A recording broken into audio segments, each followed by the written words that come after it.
Bonjour à toutes et à tous, merci d'être avec nous. Je suis Marion, journaliste pour Vitisphère et je suis ravie d'animer ce nouveau webinaire réalisé en partenariat avec l'IFB. Aujourd'hui, nous avons la chance d'avoir avec nous 3 experts en œnologie. Et l'idée, pendant 1 heure, ça va être de revenir sur les principaux défis en cave de ce millésime. Alors, on va commencer par la gestion des fermentations, pour aller jusqu'à la conservation des vins pendant l'élevage, en passant par la correction de l'acidité. Vous pouvez poser des questions aux intervenants à tout moment. Je vais m'occuper de les regrouper et on prendra 10 ou 15 minutes pour y répondre à la fin des présentations.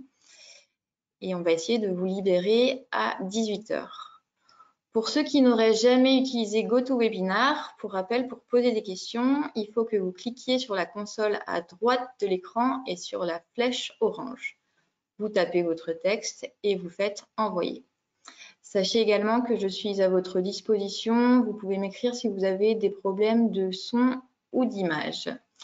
Alors, comme le programme est riche, on ne va pas faire les présentations habituelles. Je vous propose qu'on démarre tout de suite avec Marie-Charlotte Colosio du pôle Val-de-Loire de l'IFB. Marie-Charlotte, je vous laisse allumer votre caméra et prendre la parole. Bonne présentation. Bonjour, merci beaucoup. Donc, je vais commencer par prendre du coup la main sur la présentation. Et on a décidé aujourd'hui d'aborder en fait un petit peu de revenir un peu sur les vendanges 2022, un millésime qui a été un peu riche en défis au niveau du pilotage des fermentations et en tout cas de la gestion des vinifications et du coup de la conservation qui va en découler. Donc on souhaitait revenir sur quelques aspects de cette vendange qui était un peu particulière d'une part de la précocité des dates de récolte et particulière aussi à cause des conditions climatiques qu'il y a eu au cours de la culture. Donc, on a eu vraiment une qualité sanitaire particulière des raisins avec différents niveaux de maturité, intra et interparcellaires. On a eu des grandes diversités, des rendements en jus qui ont été inférieurs en fonction des cépages. Et au niveau œnologique, pour les pilotages des fermentations et ensuite de la conservation, il y a plusieurs points qui ont été assez particuliers sur ce millésime 2022. D'une, on a de façon assez générale observé une diminution de l'acidité des mous, donc avec des pH en hausse dans la majorité des bassins viticoles, avec des faibles teneurs en acide malique. Et puis, on a eu vraiment des mous assez déséquilibrés aussi, avec des faibles teneurs en azote. Donc, on souhaitait, via ce webinaire, revenir un petit peu sur tous ces points, avec les différents points de vigilance et les leviers qui sont possibles pour maîtriser les fermentations alcooliques et malolactiques aussi, mais principalement alcooliques, avec en premier point la gestion de la nutrition azotée et l'importance de son pilotage. Ensuite, on va revenir sur l'importance de l'équilibre acidité-alcool et vous présenter les différents leviers pour acidifier les mous et les vins. Et ensuite, Pascal Poupeau interviendra plutôt sur la partie conservation des vins et du coup les conséquences aussi de l'évolution des acidités par rapport à la conservation des vins. Donc, pour commencer, donc plutôt sur la gestion de la nutrition azotée, parce qu'effectivement cette année était un millésime plutôt pauvre en azote. Donc pour resituer des points qui sont connus, donc au niveau de l'azote dans les mous, on a surtout de l'azote ammoniacal, les acides aminés libres et puis des peptides et des protéines. Ce qui constitue l'azote assimilable Ces teneurs en azote sont très variables, en fait, suivant les mous, parce que l'azote est variable en fonction des cépages, en fonction des conditions climatiques, en fonction de la manière dont les vignes ont été cultivées.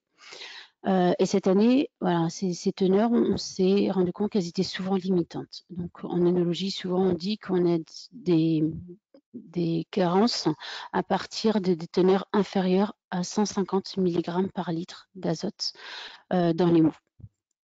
Le problème, c'est que ces teneurs en azote sont rarement mesurées, alors qu'elles vont vraiment déterminer la qualité de la fermentation et l'aptitude des levures à mener à bien la fermentation et à consommer l'ensemble des sucres.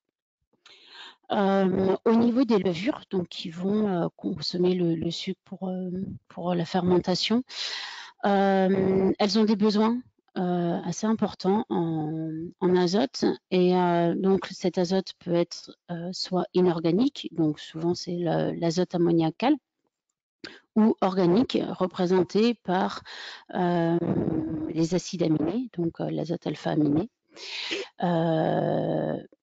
Et donc, ces besoins, ces besoins de la levure étant fixes, leur aptitude à fermenter va être très dépendant de l'azote présent dans les mous.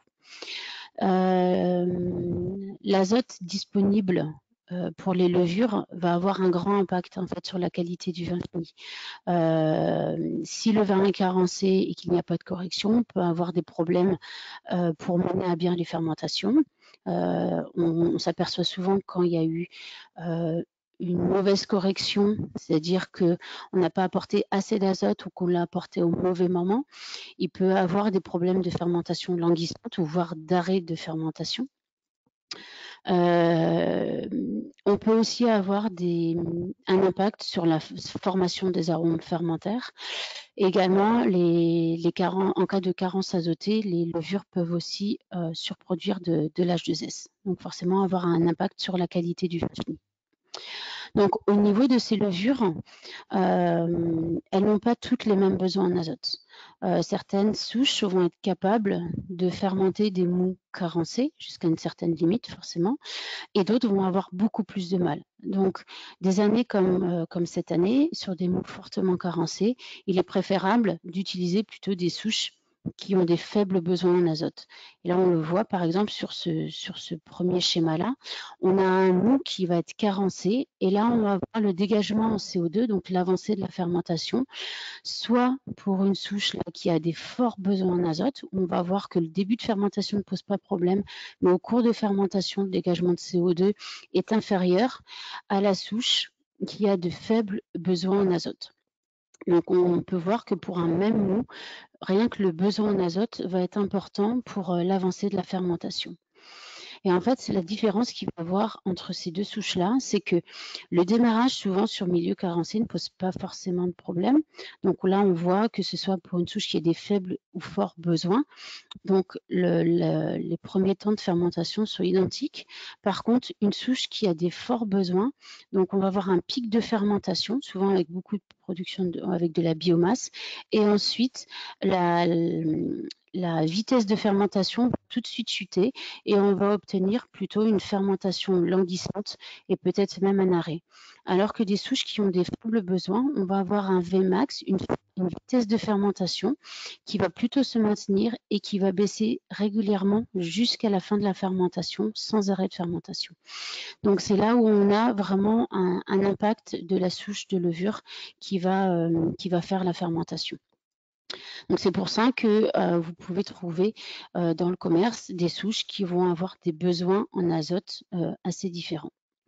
Ensuite, si on vient sur les règles d'apport de l'azote, parce que forcément on va pouvoir corriger cet azote sur le mou ou en cours de vinification, il y a une règle qui est appliquée depuis longtemps, c'est qu'on se fixe un minimum de 150 mg d'azote assimilable Et on va apporter en plus 30 mg par litre par degré d'alcool, parce que forcément, plus il y aura de sucre à consommer, plus la levure va avoir besoin d'azote.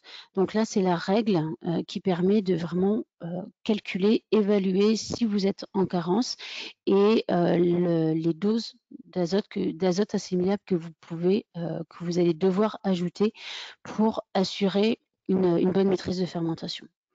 Ensuite, il y a différentes possibilités dans les ajouts. Soit on peut ajouter des sels d'ammonium ou alors on va pouvoir ajouter, enfin on peut faire même les deux, on peut faire des mix entre les deux. On peut aussi ajouter des nutriments d'origine levurienne.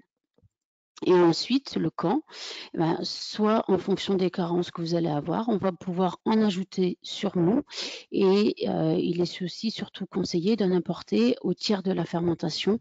En fait, quand la souche aura presque déjà tout consommé, il est important d'en rajouter au tiers de la fermentation pour garantir une fermentation complète.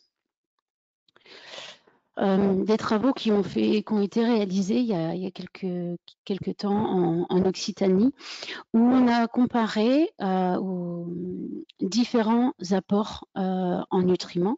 Donc, sur ces différents courbes, vous avez en rouge donc le témoin, donc qui est carence en azote. Donc là, c'est le mou initial, où on est à peu près sur 70 mg d'azote assimilable sur le mou initial. Et on va apporter soit de l'azote ammoniacal, soit des autolysats, soit de la levure inactivée. Et en fait, on va apporter la même dose d'azote quand on est à 100%, que ce soit, donc c'est la dose max. On va apporter, donc que ça soit avec le DAP ou les autres produits, la même quantité d'azote pour vraiment combler cette carence. Et on s'aperçoit qu'en fonction de la nature de l'azote apporté, on va avoir des réponses différentes sur la fermentation. On voit que pour l'azote minéral, plus on va apporter d'azote, plus on va avoir un Vmax important, donc une vitesse maximum plus importante. Et là, on voit que c'est vraiment en fonction de la dose d'azote apportée et avec des fins de fermentation beaucoup plus franches que le témoin qui est carencé. De la même manière pour les autolysats, où on s'aperçoit que plus on va apporter d'autolysats, plus la quantité d'autolysats va être importante, plus on va avoir une fermentation rapide et avec des fins de fermentation plus franches que le témoin. Par contre, pour les levures inactivées, on va avoir un petit impact sur la vitesse de fermentation, mais beaucoup moins importante que pour l'azote minéral et pour les autolysats. Par contre, cette quantité de nutriments apportés va permettre une fermentation bien plus rapide et plus franche que pour le témoin. Et donc, il est ainsi possible de déterminer en fait quelle vitesse maximum on va pouvoir atteindre en fonction des produits qu'on va apporter. Donc, on voit sur cette courbe-là que, donc là c'est les lignes vertes, donc ça correspond à ce schéma-là, que l'apport de levure inactivée va permettre d'améliorer la vitesse maximum, mais moins que les autolysats qui se trouvent sur ces courbes-là, et encore moins que le DAP qui va permettre vraiment d'augmenter la vitesse maximum de fermentation. Donc on peut ainsi calculer l'apport, quel sera l'impact de l'apport d'azote assimilable sur les vitesses de fermentation. Ensuite, donc on avait parlé précédemment de la vitesse de fermentation, mais ce qui est important aussi de voir, c'est que tous ces apports vont permettre de finir plus ou moins rapidement les fermentations. Donc on s'aperçoit là en bleu que par exemple, quand on ajoute une dose maximum de DAP, on va gagner environ 13 jours de fermentation par rapport à la témoin. Donc le témoin en fait qui est à 0. Et là, c'est tous les jours que l'on va gagner en apportant les différents nutriments. Donc on s'aperçoit que finalement, à des doses maximum ou 75%, qu'on soit sur l'azote minéral ou sur les autolysats, on a à peu près la même réponse en termes de gain de jours de fermentation. Par contre, sur des doses un peu plus faibles, donc à 25 et 50%, donc on est quand même encore sur de la carence, les autolysats permettent de gagner un peu plus de jours de fermentation que le DAP. Par contre, au niveau des levures inactivées, là, on a 2 réponses assez différentes entre les 2 produits utilisés. Donc on a ce premier produit là qui va permettre, finalement de gagner du temps, même si on a vu que précédemment, on n'avait pas de gros impact sur les vitesses de fermentation, mais au final, on gagne quand même presque 12 jours avec ce premier produit. Et par contre, cet autre produit-là, finalement, on a un gain par rapport au témoin uniquement sur la dose maximum. Par contre, on n'a pas de gain de temps de durée de fermentation sur les autres doses. Donc, pour des mêmes types de produits, on peut avoir des efficacités assez différentes. Donc voilà sur cette première partie sur les azotes. Donc on passe assez vite, mais ça pourrait être, voilà, il y a beaucoup de choses à dire sur ce webinaire. On souhaitait, donc suite à ces problématiques de nutrition, vous présenter d'autres résultats sur l'acidification des vins et des mous, pour vous montrer les différents leviers qui étaient possibles sur cette thématique-là. Donc au niveau de l'acidité du vin, en fait, dans le raisin sain, il y a un raisin sain en fait, qui contient 3 acides organiques principaux. Donc l'acide tartrique, entre 5 et 7 grammes de façon générale, l'acide malique entre 2 et 7 grammes, et l'acide citrique dans des concentrations moindres, entre 0,1 et 0,3 grammes par litre. Et puis après, on a un certain nombre d'autres acides, mais qui sont vraiment à des quantités moindres, dans l'ordre du milligramme par litre. Tous ces acides, en fait, ils vont, donc ces 3 acides principaux vont vraiment déterminer le pH initial du mou, en tout cas l'acidité. Et ces quantités d'acide vont être aussi dépendants des cépages et du millésime. Et donc des années comme cette année où on va avoir une acidité, une présence de ces différents acides moindres. Et on a vu, on en a parlé avant, que c'est un acide malique où on avait des quantités beaucoup plus faibles, voire inférieures à 1 gramme. Et donc pendant la fermentation, ces différents acides, en fait, ils vont évoluer et ils vont pouvoir avoir un rôle des micro-organismes sur l'acidité générale du vin. Donc, soit ces micro-organismes, donc là on a des levures et des bactéries, donc soit ces levures et ces bactéries vont intervenir pour soit dégrader des acides, soit en produire d'autres. Et en tout cas, on va avoir production de certains acides, donc l'acide acétique, donc principal acide composant de l'acidité volatile, l'acide lactique, donc on présentera après, donc qui vont être produites soit par des levures, soit produites par les bactéries au cours de la fermentation malolactique, et puis l'acide succinique qui peut être également produit par les micro-organismes. Donc, de la dégradation de ces premiers acides présents dans le mou ou leur précipitation et la production d'autres acides par les micro-organismes, en fait, on va obtenir un vin dont le pH à peu près compris entre 3,2 et 3,8, et c'est cette acidité qui va vraiment caractériser la fraîcheur du vin. Ensuite, en fonction de la quantité et de la composition des acides présents, on va avoir un impact aromatique parce que chaque acide est organoleptiquement différent.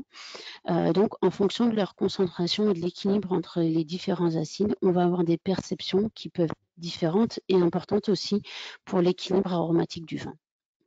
Donc, au niveau de l'acidification des vins, on va avoir plusieurs leviers, et donc moi je me charge de vous présenter le levier microbiologique, et ensuite Philippe Cotreau vous présentera plutôt le levier technologique. Donc au niveau microbiologique, pour la partie acidification, depuis quelques années maintenant sont disponibles sur le marché des souches, donc des non-Saccharomyces, donc initialement appelées Cluveromyces thermotolérance et renommée depuis quelques années la Lachantia thermotolérance.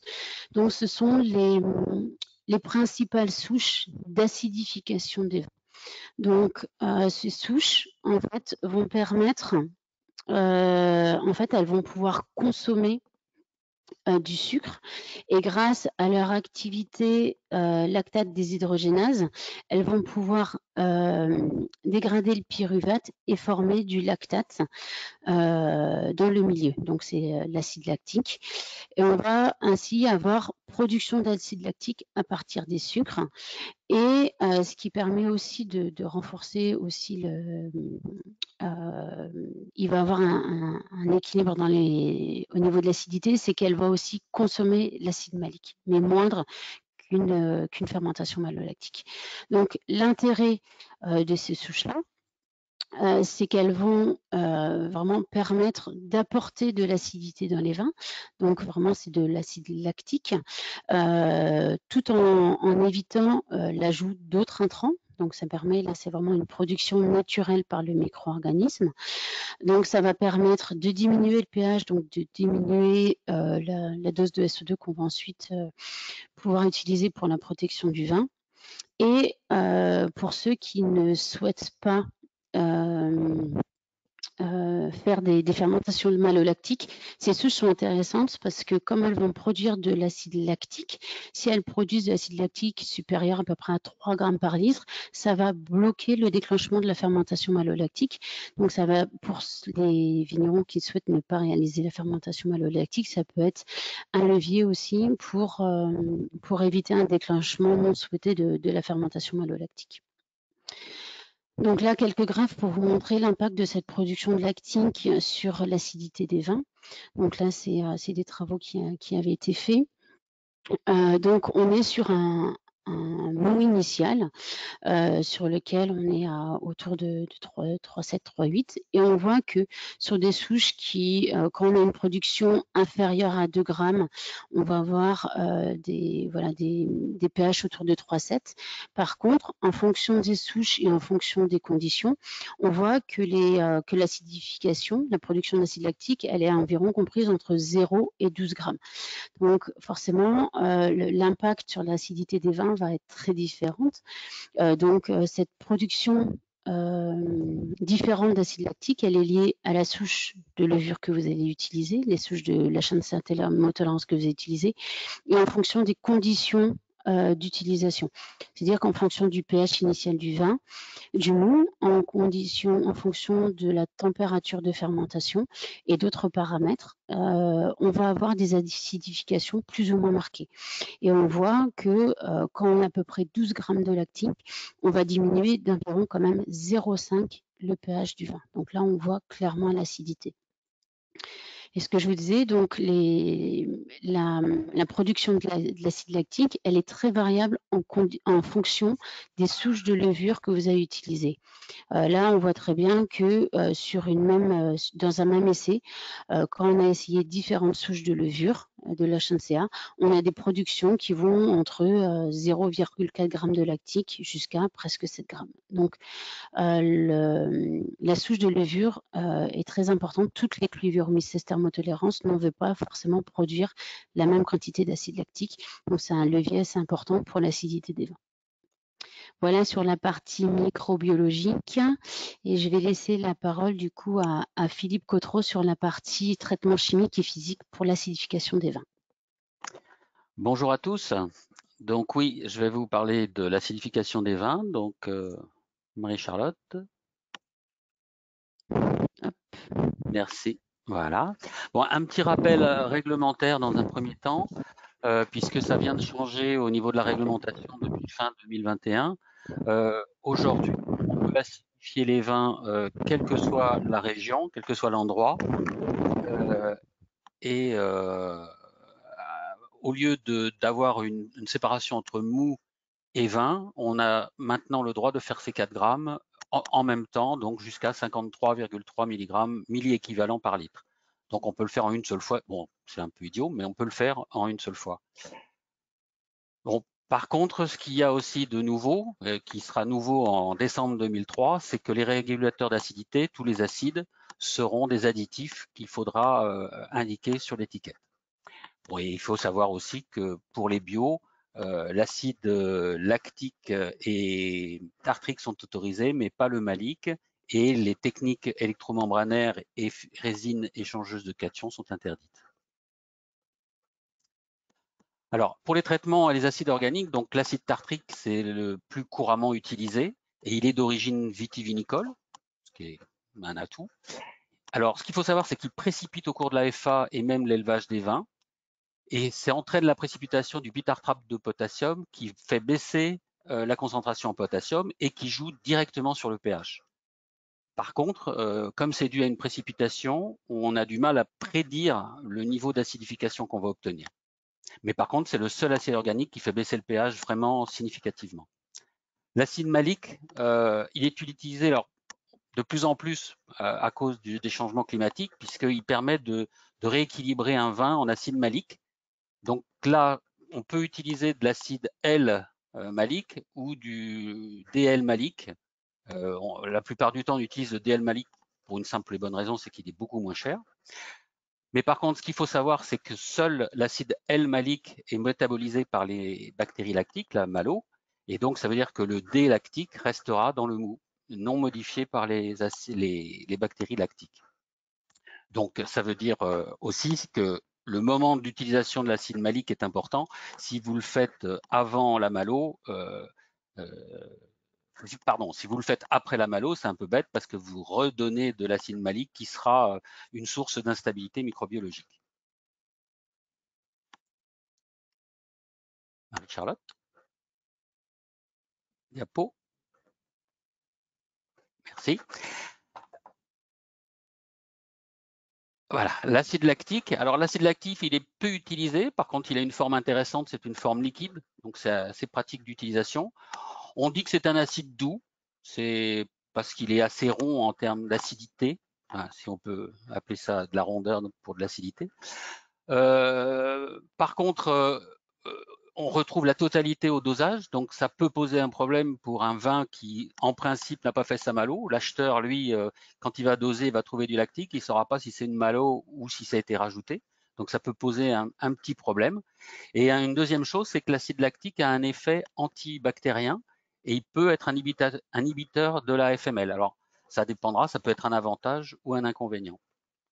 Ensuite, je cite l'acide fumarique pour vous rappeler simplement qu'il est autorisé uniquement pour bloquer la FML au jour d'aujourd'hui, que pour l'instant, il n'est pas utilisable en acidification, mais qu'il y a des essais qui sont en cours pour pouvoir l'utiliser en cours de fermentation. Et ce qu'il faut savoir, c'est qu'en cours de fermentation, il sera métabolisé en acide malique. Et il a un très très gros défaut par contre, c'est qu'il est très peu soluble. Donc c'est un peu compliqué pour l'utiliser. Ensuite, les traitements physiques. Donc, le premier, c'est l'électrodialyse à membrane bipolaire. Donc ça permet d'ajuster le pH. Donc, c'est un système, on fait migrer les ions grâce à du courant et on intercale des membranes cationiques et des membranes bipolaires. Les membranes cationiques laissent passer les cations et les membranes bipolaires, elles ne laissent rien passer. Donc, en fait, les cations, les potassiums sortent et à l'interface des membranes bipolaires, on a une dissociation de l'eau avec un H+ qui apparaît. Donc, pour chaque potassium qui part, il y a un H+ qui va rentrer. Donc, on a vraiment un remplacement d'un potassium par un H+. Donc, l'avantage, c'est qu'on suit le pH et donc c'est un traitement totalement automatisable. Par contre, bon, c'est un investissement important. Mais il y a un autre avantage, c'est comme on enlève du potassium, on stabilise en même temps le vin au niveau de la précipitation tartrique. Donc, c'est assez intéressant. Donc l'élimination, enfin la diminution du pH va être directement proportionnelle à l'élimination du potassium. Au niveau de l'acidité totale, on a une augmentation de l'acidité totale. Je vous rappelle que l'acidité totale, c'est l'acidité titrable, ce qui veut dire qu'on ne change pas la concentration des acides par ces techniques-là. L'acide, par exemple, sur l'exemple, on voit bien que l'acide tartrique ne bouge absolument pas de concentration. Mais par contre, comme on enlève du potassium, on joue sur l'acidité totale. Et là, dans l'exemple ici, où on est allé de 4,2 de pH à 3,4, soit 0,8 unités de pH, on a augmenté de 1,8 g d'H2SO4. Donc, si on le transmet, on l'exprime en tartrique, on est à 3 grammes par litre, donc ça veut dire qu'on est quand même largement en dessous de la réglementation, même pour une variation aussi importante de pH qu'on ne peut pas obtenir avec aucun acide organique. Donc, le traitement par les résines cationiques, donc là, ça fonctionne un peu différemment que les membranes. C'est que là, par percolation, on va remplacer des potassiums par des H+. Et donc, au final, on va effectivement avoir une diminution du pH directement proportionnelle à l'imitation de potassium. Mais là, c'est un remplacement total. Donc, en fait, pour traiter un vin, on va traiter une seule partie du vin. Donc, en gros, on peut faire des tests labo pour le déterminer d'une manière précise. Mais en gros, on a toujours à peu près, pour une variabilité pour enlever 0,1 unité de pH, il faut environ traiter 8% de volume du vin. Bon, c'est un investissement un peu plus faible que l'électrodialyse bipolaire, mais là aussi, vu qu'on enlève du potassium, on a une possibilité d'avoir une stabilisation tartrique par cette technique. Donc là, je vais vous présenter un essai comparatif qui a été fait par l'IFV et mes collègues du sud-ouest de l'Île-sur-Tarn, où ils ont acidifié le cépage négrette, qui a un gros défaut, c'est qu'il fait des pH très élevés. Donc là, c'était un essai en 2017, donc à l'époque, sur 20, on avait le droit d'utiliser que 33,3 milliéquivalents par litre. Donc on a fait des comparaisons à la même concentration en milliéquivalents, donc ce qui faisait donc 250 grammes hectolitres pour le tartrique. Le malique, 220, mais là on l'a utilisé fin FA pour qu'il y ait la malo qui se réalise. C'est un vin rouge. L'acide lactique 298, on avait déjà aussi essayé l'acide fumarique qu'on avait utilisé fin FML, fin FML. Et l'électrodialyse bipolaire, là on s'est fixé une limite de pH, donc on a fait moins 0,15 ou 0,3 unités, et pareil pour les résines échangeuses de cations.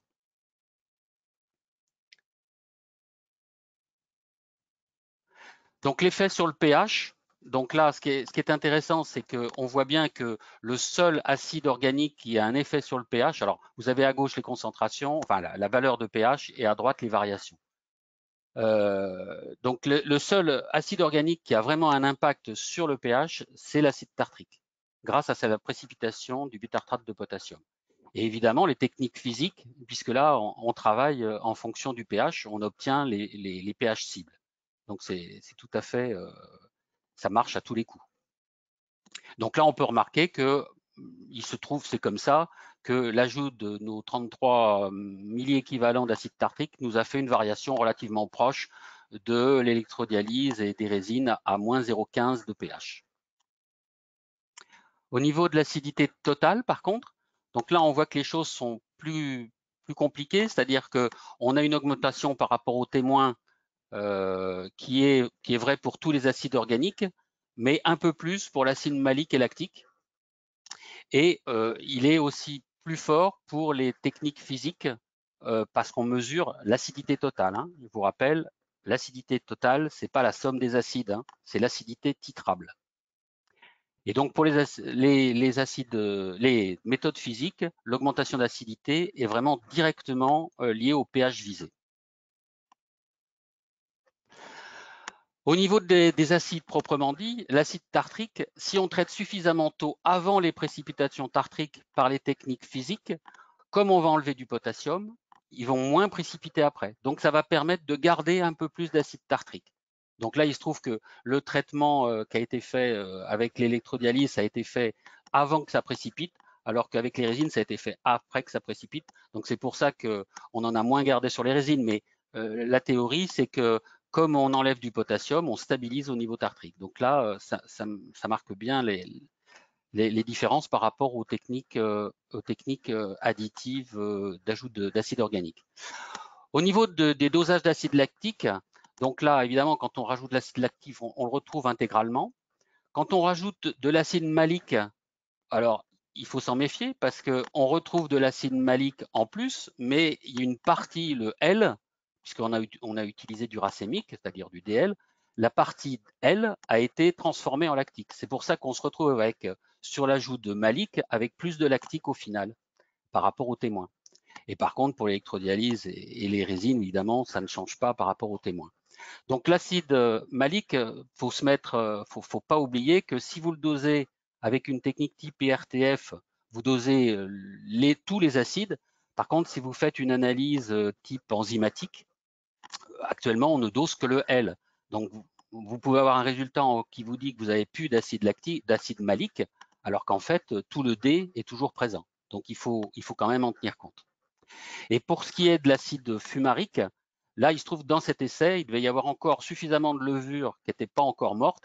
Et donc, on a eu une transformation de l'acide fumarique en acide malique qui a été transformé ensuite par les bactéries en lactique. C'est pour ça que sur le diagramme, on voit que l'ajout d'acide fumarique, au final, se comporte comme si on avait rajouté de l'acide lactique.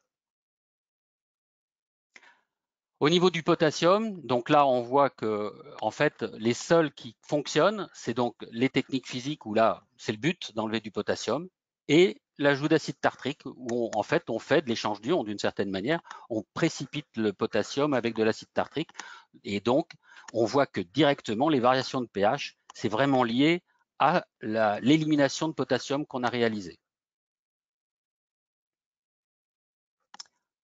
Ensuite, un point sur la couleur. Globalement, les variations sont très très faibles entre que ce soit l'ajout d'acide organique ou les techniques physiques. Pour les techniques physiques, il y a eu un petit souci, c'est que en fait, ces résines, elles absorbent aussi la couleur. Donc, dans nos essais en mini cuverie, on a exagéré cette absorption. Donc, c'est pour ça que là, on voit un écart. Si on avait travaillé en conditions industrielles, il y aurait sans doute eu une petite absorption, mais alors, elle n'aurait pas été aussi nette qu'on a pu le voir sur l'analyse. Ensuite, si on regarde les coordonnées tristimulaires et qu'on regarde les notions de couleurs vives, on voit bien qu'il y a un effet totalement lié à l'acidification. Les couleurs les plus vives seront liées à les techniques membranaires et l'ajout d'acide tartrique qui modifie le pH. Donc, ce qu'il faut retenir, c'est que l'acide tartrique est l'acide organique qui permet le plus de diminuer le pH. Les acides maliques et lactiques entraînent peu de diminution de pH, mais par contre, ils augmentent l'acidité totale. Les techniques physiques permettent de diminuer le pH au niveau souhaité. Donc là, vraiment, c'est vous qui décidez le pH que vous voulez au final. Et l'acidité totale est augmentée de manière concomitante, sans changer la concentration des acides organiques. Les acides organiques seront mis à l'étiquetage à partir de décembre 2023. Par contre, les techniques physiques n'auront pas cette contrainte. Donc, c'est peut-être un avantage. Ensuite, ce qu'il faut savoir quand même, c'est que les acides organiques, on peut les utiliser à tous les stades d'élaboration du vin, de la récolte jusqu'à la bouteille. Enfin, avant la bouteille quand même. Et ces techniques physiques, par contre, on ne peut travailler que sur des produits clairs. Donc, on peut travailler sur des mous débourbés ou sur des vins, mais avec des turbidités faibles.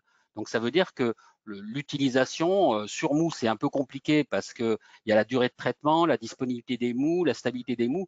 Donc, a priori, ça veut dire que ces techniques-là, on les utilisera plutôt fin FML et après une stabilisation, une clarification. Et dernière chose quand même à dire, c'est que l'utilisation des techniques physiques, elle sera forcément plus coûteuse que l'ajout d'acide et entraînera une consommation d'eau, ne serait-ce que par le traitement, l'obligation l'eau de process, mais aussi pour les nettoyages donc le traitement microbiologique des membranes ou des résines. Et donc, on aura aussi une utilisation à ce niveau-là. Donc, il faut un peu regarder un peu tout ça par rapport à ça. Voilà, je vous remercie. Et je passe la parole à mon collègue Pascal Poupeau. Oui, bonjour à tous. Merci Philippe. Donc moi, je vais repartir, Marie, de l'état des lieux qui a été dressé en ce début de webinaire sur les conséquences du millésime 2022, mais sur les conséquences en général, plus généralement des conséquences de l'évolution des matrices. Donc on vous a parlé des difficultés de fermentation, des déséquilibres alcool-acidité.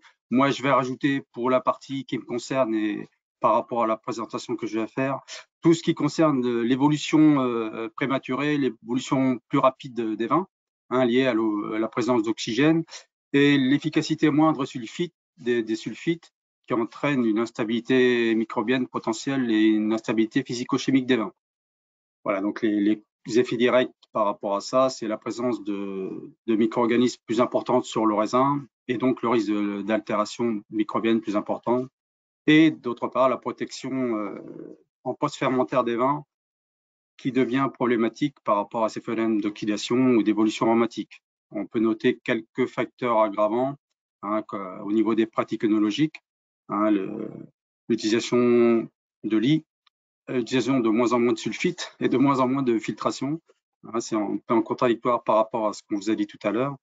Et puis, il faut aussi noter un état des lieux sur la filière. C'est une hygiène qui est défaillante par rapport à ça. Je vais vous parler de nettoyabilité, évidemment d'hygiène, de contamination croisée, qui conduit non seulement à un échec de ces procédures, mais aussi en aparté une consommation de produits de nettoyage et d'eau potable plus importante. Voilà. Alors, pour ce qui est de pallier à ces risques d'évolution défavorables, mes collègues vous ont parlé d'actions correctives par rapport à l'acidité, le degré alcoolique. Moi, je vais vous parler, pour ma partie, d'essayer de limiter la présence des micro-organismes d'altération par une hygiène adaptée et raisonnée.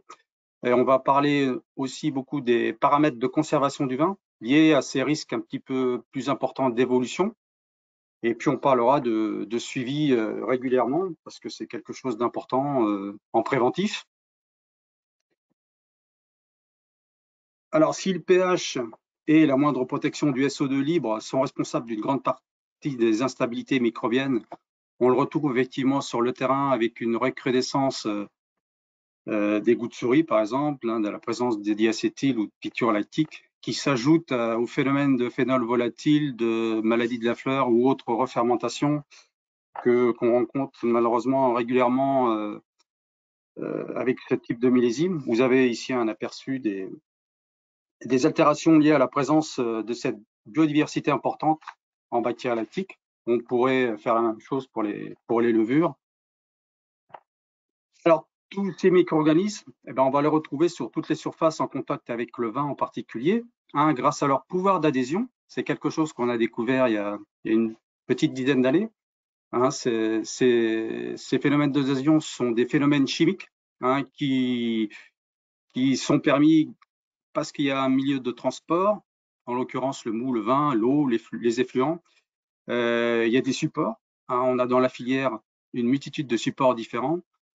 Et puis, il y a la présence d'un encrassement, d'une souillure, quelle qu'elle soit, conduit à l'encrassement parce qu'il y a des phénomènes d'adhésion, des interactions qui se mettent en place. Certaines sont irréversibles, on le verra, certaines sont réversibles, et c'est là où on doit agir pour éviter que l'encrassement se transforme en contamination croisée et puis en altération. Alors, on va parler de biofilm.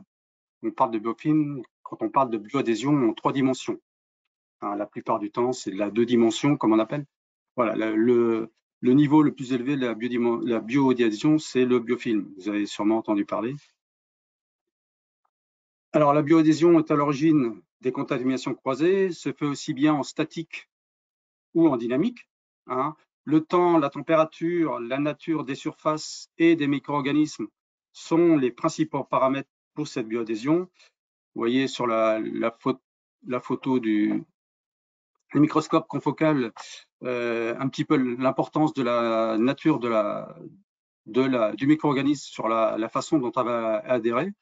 Ce qu'il faut retenir de ça, c'est que la bioadhésion, surtout, permet au biofilm de mieux résister aux conditions difficiles, de mieux résister aux procédures de nettoyage des infections. Voilà, c'est ça, on l'a vérifié aussi. Alors, en préventif, le premier des moyens de limiter la présence de micro-organismes et des altérations, c'est de suivre les vins conservés. Au niveau analytique, évidemment, suivre le SO2 libre, la volatile, les phénols, mais aussi au niveau sensoriel et microbiologique. Voilà, c'est un tout. C'est quelque chose que vous avez des laboratoires autour de chez vous. N'hésitez pas à faire régulièrement des états des lieux en préventif, je dis bien en préventif, plutôt que d'avoir à le faire en curatif. toujours trop tard. Alors, par rapport à ça, il y a évidemment des moyens pour inhiber ces micro-organismes. Hein. Ça, vous connaissez le SO2, on va en parler tout à l'heure, le lysozyme ou le chitosan, hein, pour ce qui est des brettes. Et puis, il y a aussi évidemment des choses qui marchent très bien, des traitements physiques, la flash pasteurisation ou la filtration d'une façon générale, qui permettent d'éliminer tous ces micro-organismes. Le deuxième moyen, c'est d'améliorer la performance des opérations de nettoyage d'infection. Je vais vous répéter ici les bases du plan d'hygiène. Hein. C'est toujours très intéressant et je pense que c'est indispensable de les répéter. Le pré-nettoyage, pour éliminer tout ce qui n'adhère pas ou n'adhère peu. Ensuite, le nettoyage suivi d'un rinçage, la désinfection suivie d'un rinçage et du séchage. Bon, il faut savoir, ça vous le savez, que le nettoyage est un prérequis pour une désinfection efficace. Il est hors de question de procéder à une désinfection sans avoir par ailleurs procédé à un nettoyage. Et pour nettoyer, on va travailler, comme on dit, avec sens et tact. Sens, on va bien cibler la soudure avec adapter la procédure qui va en face au niveau des moyens, au niveau des outils. Et puis travailler avec tact parce que c'est là où on va, pour essayer d'enrayer un petit peu tous ces phénomènes d'adhésion, on va être obligé d'apporter des forces d'arrachement, comme on dit, hein, qui soient supérieures aux forces d'adhésion. Et là, on va jouer à 4 niveaux. Température, l'action chimique, l'action mécanique et le temps de contact. C'est ce que vous faites plus ou moins quand vous détartrez, voilà, parce que la soute est adaptée au tartre, le temps également, et puis ça vous permet de corriger d'une procédure à une autre le temps d'application de contact avec le produit, par exemple. J'insiste sur l'action mécanique parce qu'elle est essentielle pour apporter justement ces forces d'arrachement supérieures aux forces d'adhésion qui lient les micro-organismes et les surfaces. Alors, améliorer la performance des opérations de nettoyage d'infection, c'est aussi augmenter l'accès aux surfaces. Ça, c'est un gros problème de la filière, le problème de la nettoyabilité. On va travailler sur les points critiques. Vous avez ici l'exemple d'un certain nombre de points qui, après démontage, ont un niveau d'hygiène en vert plus pertinent qu'avant démontage en rouge. Améliorer la performance des opérations d'hygiène, c'est aussi adapter les outils et les équipements. Marie? Voilà, alors ça commence par adapter les boules d'aspersion pour détartrer une cuve. Voilà, on a beaucoup aussi travaillé sur la mousse, hein, la moyenne pression, l'automatisation de toute cette procédure-là, surtout par rapport à un aspect sécuritaire, confort de travail, et puis aussi pour avoir une meilleure gestion de l'eau. C'est quelque chose qu'on travaille beaucoup aujourd'hui, hein, l'optimisation des volumes d'eau qui sont utilisés. Donc voilà pour ce qui est de l'aspect hygiène. Pour l'aspect évolution, risque d'oxydation en général, donc on va parler d'oxygène dissous, d'inertage, de SO2 évidemment, de température et d'équilibre d'oxydoréduction. Bon, vous le savez tous, l'inertage est le meilleur moyen de limiter l'enrichissement d'un vin en oxygène dissous lors d'une opération de transfert, de filtration, de mise en bouteille, de stabilisation tartrique. Alors, quelques conseils pratiques qui vont dans ce sens, hein, démarrer et finir le pompage à vitesse réduite.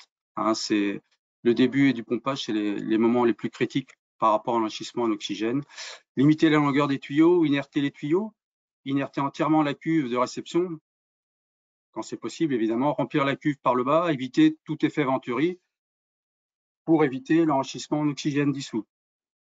Pour ce qui est du SO2, hein, qui est un autre élément, un paramètre très important, la couverture en sulfite. Bon, vous savez tous que la fraction du SO2 libre qui nous intéresse pour protéger le vin, que ce soit au niveau microbio ou physico-chimique, c'est le SO2 actif. Et cette petite partie est très, très, très liée au pH du vin. Hein, vous allez voir sur la diapo suivante, hein, qui modélise un petit peu le niveau de protection en fonction du pH du vin.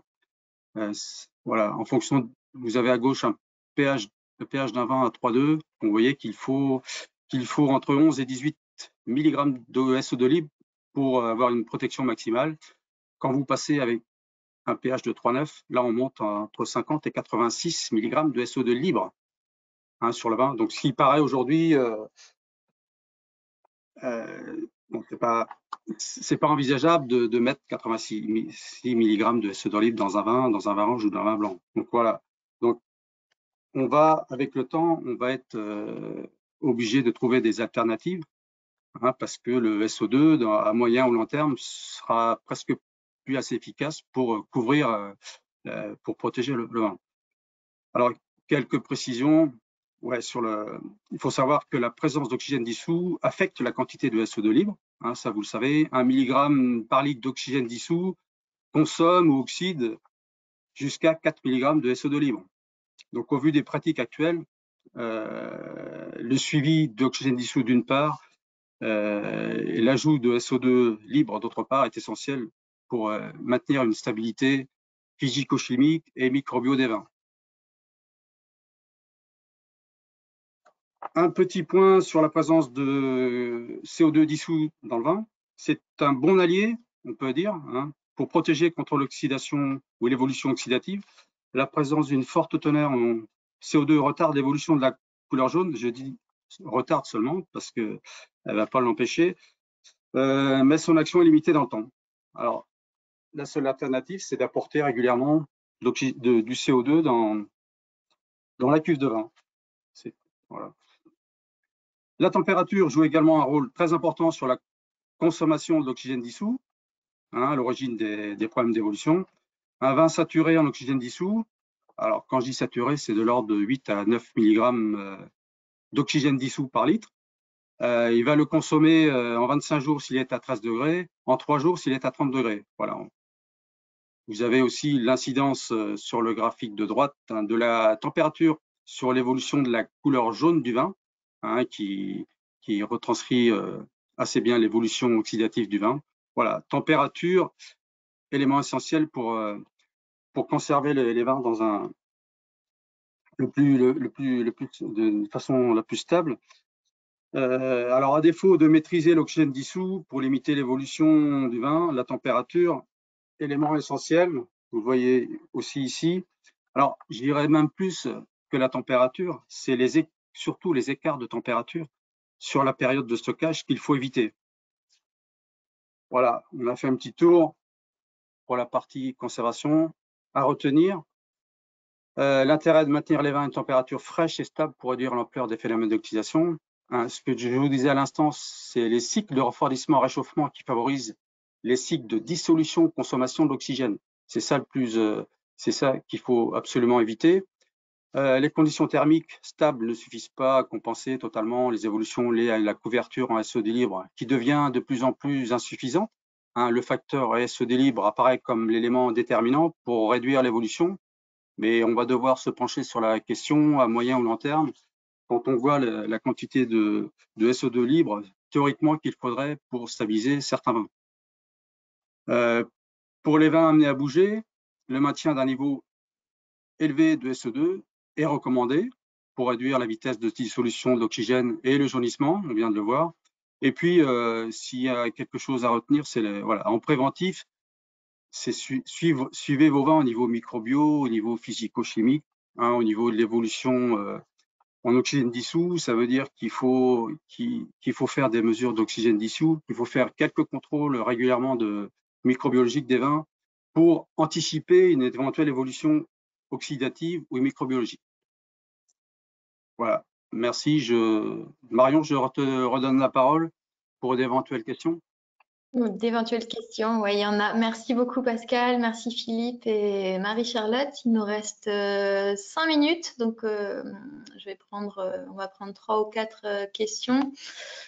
Il y a Valérie Plado qui se demande d'abord, alors pour Marie-Charlotte et éventuellement Philippe, je pense, si concernant la Schlandsia thermotolérance, s'il y a une variabilité de production d'acide lactique en fonction des matrices ou des cépages.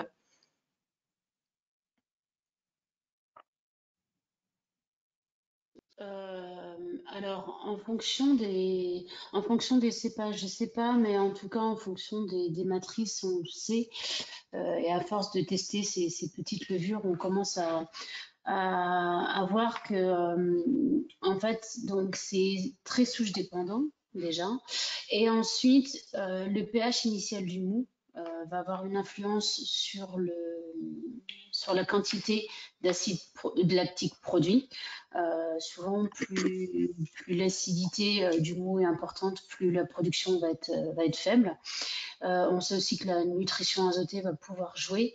La température de fermentation, si on vinifie en dessous de 15 degrés, on n'aura pas de production d'acide lactique.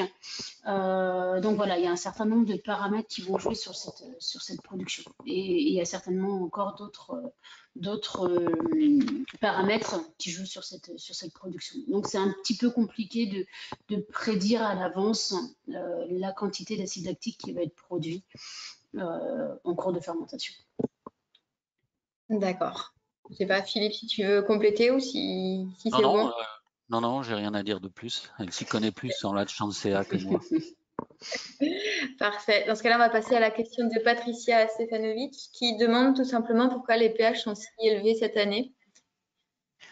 Alors ça, je pense que la réponse, c'est clair, c'est qu'il y a plus de potassium. Alors après, pourquoi il y a plus de potassium? Là, moi, je manque de connaissances sur comment la plante réagit par rapport à la sécheresse, mais il faut bien reconnaître que chaque fois qu'il y a des années sèches, il y a souvent plus de potassium avec des pH. Et ça, par contre, d'un point de vue purement chimique, c'est clair. Plus de potassium avec un pH qui augmente, ça marche à tous les coups. Ok, merci. Et après, il y avait Daniel Granès qui demandait s'il n'y avait pas de limite à la baisse de pH avec les techniques physiques, autres que la limite donnée sur l'acidité totale, qui lui semblait que c'était 0,3 unités de pH maxi. Ouais, enfin, c'est une petite subtilité réglementaire. En fait, la fameuse règle des 0,3 unités de pH s'applique à l'électrodialyse. C'est-à-dire que quand on traite par technique d'électrodialyse pure, on traite la stabilisation tartrique. Dans le cadre de ce traitement, on n'a pas le droit de dépasser plus de 0,3 unités de pH. Par contre, dans le cadre de l'acidification, on suit les règles de l'acidification. Donc, à savoir 4 grammes d'acide tartrique, ce qui ne veut pas dire grand-chose pour une électrodialyse, je dois le reconnaître. Mais par contre, on peut le traduire en H2SO4 et on peut le traduire en acide sulfurique. Et donc, c'est pour ça que je vous ai donné cette approche tout à l'heure, à savoir que dans mon essai, en faisant cette variation aussi grande, on restait dans ces fameux 3 grammes, j'étais autour des 3 grammes d'acide tartrique. Mais il faut bien reconnaître que ce n'est pas très clair au niveau de la réglementation par rapport à ça. Effectivement, ça marche. Si on reste sur les techniques physiques d'acidification, est-ce qu'on peut avoir une idée des coûts pour l'électrodialyse ou pour les résines? L'acidification, ça dépend de la concentration d'acide qu'on met, mais on va dire qu'on est de l'ordre de 0,5 à 1 euro, 1,5 € pour les acides organiques, en gros. On va passer à 4 à 6 euros l'hecto. Donc ça fait 4 à 5 fois plus avec une technique membranaire. En tout cas, la résine, ça sera un petit peu en dessous. Bon, mais donc comme les gens n'auront sans doute pas les moyens d'acheter d'investir pour l'électrodialyse, de toute façon, ils vont passer en prestation de service. Pour les résines, on peut y réfléchir, un investissement. D'accord. En électrodialyse, je pense que ça fait un peu cher quand même. Ça dépend, les grosses structures peuvent toujours prendre ce qu'ils veulent. Marie Mirabel, peut-être là pour Pascal, qui demande qui demande des recommandations sur les températures de conservation des vins élevés en barrique avec le réchauffement climatique. Est-ce que les recommandations évoluent? Pour tout ce qu'on a fait hors barrique, hein, on a fait très peu à l'IAV, très peu d'essais en barrique. Pour ce qui est hors IAV, déjà à 12 degrés, on arrive à bien conserver les vins. Bon, 4 degrés, c'est l'idéal, 4-5 degrés, mais on sait très bien que dans la pratique, qu'au niveau de l'environnement, c'est pas jouable. Mais déjà à 12 degrés, on arrive à un résultat très correct. Quand on joue sur l'absence d'oxygène, quand on met un petit peu de lit, quand on arrive à conserver. Moi, je l'ai fait sur des rosés depuis 2 ans. J'arrive à conserver très bien des rosés sur 15 mois, en jouant sur les lits, l'énertage et la température. Après, pour ce qui est des barriques, alors là, faut prendre en compte l'hygrométrie, hein, c'est très important. Mais là, je dirais, j'ai pas de référence en fait, mais je pense que c'est du même ordre. Après, on n'a pas les mêmes échanges à 20 degrés qu'à 4 degrés ou 12 degrés entre la barrique et le bain. Il faut aussi prendre en compte ça. On veut aussi qu'il y ait un échange de ce côté-là. Les pores du bois, puisque par rapport à l'oxygène, on est obligé de parler de ça. Les pores des bois, je ne sais pas si entre 12 et 20 degrés, il y a une grosse différence d'entrée d'oxygène. Non, après, on sait très bien qu'un vin conservé à 2 degrés va mieux se conserver. Un vin rouge en barrique va mieux se conserver à 12 qu'à 20 degrés, c'est clair. Ok. Et pour terminer, peut-être, on a 2 questions qui partent un peu sur le côté viticole. On a une première question de Jean-Claude qui demande si l'enherbement a une influence sur le pH. Alors ça, je ne sais pas si vous avez des billes là-dessus ou pas, ou si c'est joker. Non, sur le pH, je ne peux pas répondre, mais par contre, sur l'azote, oui, on peut répondre. Parce que là, il y a des différences. Mais sur le pH, j'avoue que je ne sais pas. Ok, parce que la deuxième question, justement, c'est Nicolas qui la pose et qui demande si l'apport de matière organique par couverts végétaux peut être une piste pour solutionner les carences en azote. Ah bah, l'ajout d'azote, ça fonctionne, hein, bien sûr. On peut même faire des ajouts d'azote foliaire, hein, ça fonctionne aussi. Donc après compenser par azote foliaire, après c'est une question de coût parce que c'est pas le même prix. Le DAP ça vaut rien, alors que faire un traitement azote foliaire c'est pas zéro.